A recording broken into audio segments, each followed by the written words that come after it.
What is up everyone, it's TK and welcome back to the channel. Today we're going to be using the Super YETI army, which actually made me switch from Root Riders. Now the main reason I firstly wanted to do this army is because I've actually done a video previously which kind of showcased the rank 1 army on the last season. And yes, this is exactly his army. I have not changed anything, and honestly I was just fine with it. So I'm like, you know what, if the rank 1 army is this good that he made it to rank 1, meanwhile everyone using Rockaloons or Root Riders, well, there should be something really good about it, right? So I was like, okay, there is gonna be a new Springtrap, like rework and probably a lot of levels, and that way the Root Rider might be nerfed to the ground. So let's get ready before that, so we don't we don't get stuck once the update drops, and we can move forward. Now I've done only one change to this army because I thought it was necessary and I just wasn't getting results with the other one, which is switching from the Hog Puppet to the Rocket Spear. Hog Puppet is the equipment that he used in his rank 1 like attacks and stuff, but the Spear is just way more comfortable. Like, I'm way more comfortable with it, as in there's always a lot of giant bombs whenever I pop my Hog Puppet, so it's not really as good. And also the rest of the army is just exactly the same. So we're gonna see some of the replays of my attacks and see how this army works. Firstly, we're gonna be hitting Bernal. Yes, I'm back to pushing, so that means you're mostly gonna see a lot of pro players on my videos, and like the past how I was pushing with different armies. That way I could have brought you a lot of these pro players and their bases and stuff, but I was obviously uploading these videos slightly, kind of later. But unfortunately for Bernal, I'm not uploading this video later. Okay, this video is like, I've done the attack today, but this base is the base that was used in the World Championship, so it's not I'm not burning his base. Okay, chill out guys. Okay, now here is where I was like, you know what, I used this ice block because I wanted to kill the mini prince, but unfortunately there was just so much damage here, so I'm like, you know what, let's just get over with the fireball and not go too deep. Once I pop this fireball, and usually I do it on these type of bases, I get the value from the corner, and then starting the queen with the giant arrow and the siege barracks on the other side. Make sure to have all the troops down and the army down, and of course the wall breaker. One thing I also do and learned from rank 1 is he wall breaks his queen inside a compartment, and then he gives the queen access with the jump that he gave access to the Yetis to merge with the army. That way they all go together into the base, and this base just had a very nice whole like separation from the core. So the king ability is not going to necessarily give you too much of a value, but still royal champion coming in usually from where the queen is. Now with the setting I've done to change some of the things in this army, like the equipment, that way now I just will drop the RC with the army, so that way we can actually get more value. And if she's in the core or at the back end, popping her ability for the rocket spear will be very nice. The back end is left, but we got 3 spells. We're gonna use the poison, we're gonna of course use the invis and the freeze whenever it's needed. Obviously if you have the rock and kind of the hog puppet and don't have the rocket puppet upgraded, you can use the freeze and then the royal champion ability. That way your hogs don't take too much damage. Going to crush this base. Sorry Bernal, you're my guy, but I don't know if these double poison type of bases that are for hard mode work in Legends, and I think Bernal just wanted to test it out because this base did very, very well in the World Championship monthly finals. And yeah, we're gonna move on to the next hit and see how I triple the next attack. So up next, we're gonna have this double poison box-ish base, whereas the town hall isn't really too much in the corner, so it's a bit more closer to the core, but this is still a box base. And what I typically like to do on this one is to approach a town hall from the side if like the value with the fireball on either of the other sides are good. This means going to the town hall from the crusher mortar does give you a nice juicy fireball on this side, so you can start the army into the queen. You can see how that comes up with a nice skeleton spell for the monolith, wall breaker for the queen and the P.E.K.K.A.s. It's just amazing how that works. Going to have the fireball just like this, and by the way, you can use all the invisibility with the fireball Or you can have a longer Warden Walk and use 2 to 3 spells and keep a few for your royal champion. Ice Golem in front, Queen with the Giant Arrow, Siege Barracks and the Wall Breaker for there. You can see how the Queen and the Siege Barracks will cut the army into the base. Do not forget the jump spell, otherwise a lot of the times your army might just move to the outside if you place a late jump.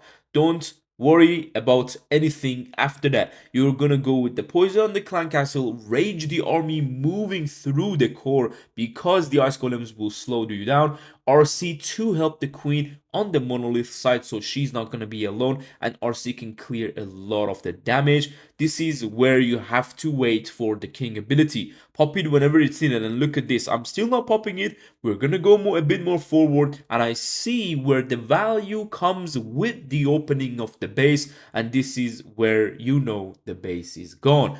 This army is so strong, firstly because you cannot simply bait the fireball or completely make a base around it, because technically there's still a lot of root riders in the meta. So that means no one is really baiting fireballs and super yetis. Plus, super yetis will not get sprung out the map even after the update. So I think this way it's just the most easiest and less riskier approach to any base in the upcoming updates, and I wanted you guys to be ready. Okay, this is what I do. I really want to change the meta in the aspect of whenever I brought a video back in Town 15 with either the event troops or the super barge, it always was in a way that it would get decent views and it would try to change the meta for the better and bring more variety of strategies in the Legends League. That way we see more variety of bases. Right now, the bases we see are just simply completely against Root Rider and the RC charge. So whenever that happens and you start to fail in Legends League, guys, make sure to check the channel, because usually those are the times I do new armies. That way you can actually jump on the train of that new army and go around the baits and the bases with less risk. So let's move on to the third attack and see another base style. Now up next, we're going to have a Rage Invis, and a lot of people actually will be a bit greedy. They will be like, oh, I want to fireball the core. Well, guys, no, this is not a fireball rocket loon army or a fireball furnace. You don't need the fireball into the core. Remember the super witches. All you need is sometimes even the clan castle, but of course, as you can see, we got a poison. So clan castle isn't necessary, but make sure you at least get some place that it kind of gives you an entire compartment. Just like this, as you can see, this is a compartment that is gonna have the base. And guess what? We lost the warden on this attack. Yes, so we're not gonna have the rage gem.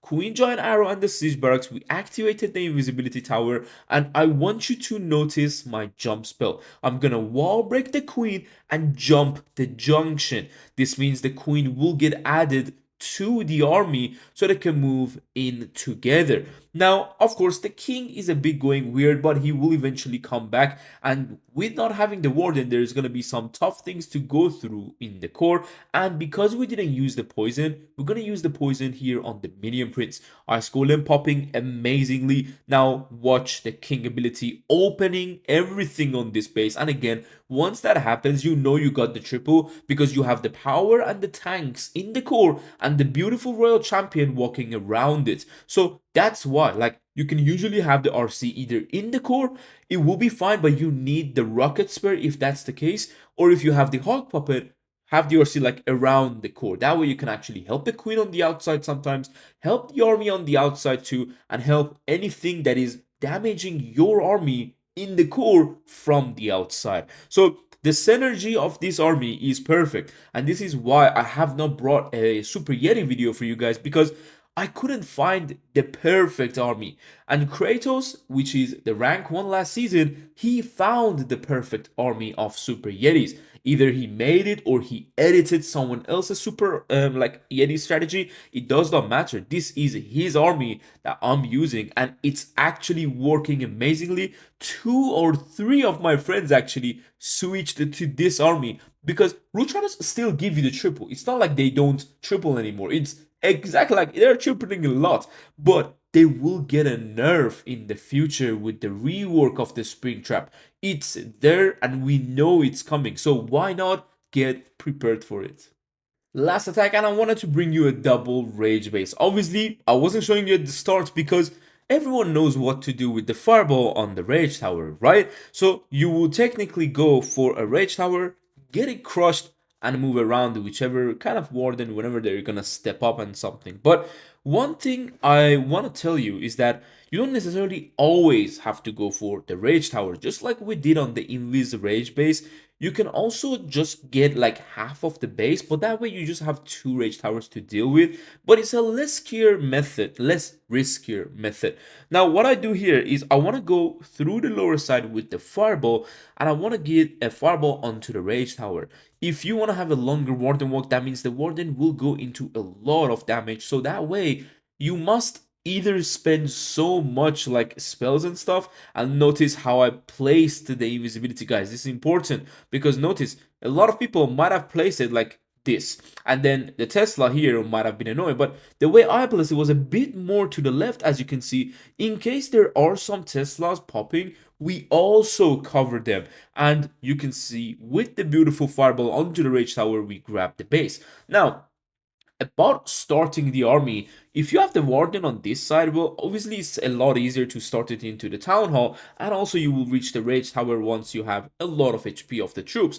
Either way, if you start to the other side, by the time you reach the rage tower, you will lose a lot of the troops and potentially your king ability, so you need to watch out. That's why starting into the rage tower and finishing onto that top back end side will be just a lot easier. Now, I think here is where the hook tower actually drags my king because I was a bit late with the skeleton spell. So, you know what? I'm just like, let's just pop the king ability and it is what it is. Adding the RC to this side, and I'm going to go with the ice block spell on the giant, trying to tank the ricochet cannon, and now DRC might get cooked. That's just the unfortunate part, right? Adding DRC sometimes on the outside will have these disadvantages of having a lot of giant bombs, but on this base we were just fine. And now this is where you can protect either your queen or the RC. So if the RC is less HP, just make sure you know where to pop the ability, and if the queen is decent HP, just make sure she doesn't die after that, so you can have invisibility spells for her very nicely.